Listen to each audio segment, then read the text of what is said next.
పిల్లలు దగ్గుతో బాధపడుతుంటే సాధారణంగా కాఫ్ సిరప్ పట్టిస్తూ ఉంటారు. అయితే వాళ్లకు దగ్గు నుంచి రిలీఫ్ వచ్చేందుకు ఇందుకు ప్రత్యామ్నాయ మార్గాలు కూడా ఉన్నాయి. కొన్ని నేచురల్ హోమ్ రెమెడీస్ పాటించడం వల్ల కూడా పిల్లల్లో దగ్గు తగ్గొచ్చని వైద్యులు చెబుతున్నారు. మరి ఆ టిప్స్ ఏంటో ఇప్పుడు చూద్దాం. పిల్లలకు ఎక్కువగా గోరువెచ్చని ద్రవాలు తాగించడం.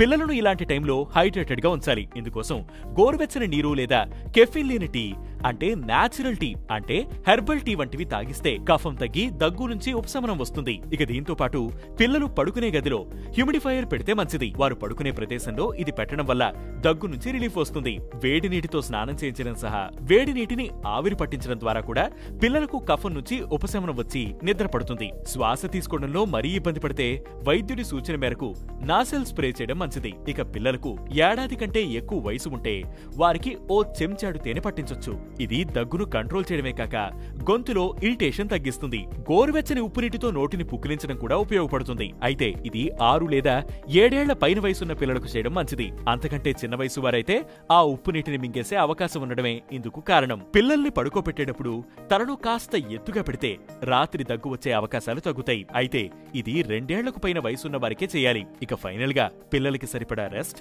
నిద్ర ఉండడం అవసరం. సరిపడా నిద్ర ఉంటే హీలింగ్ త్వరగా అవుతుంది.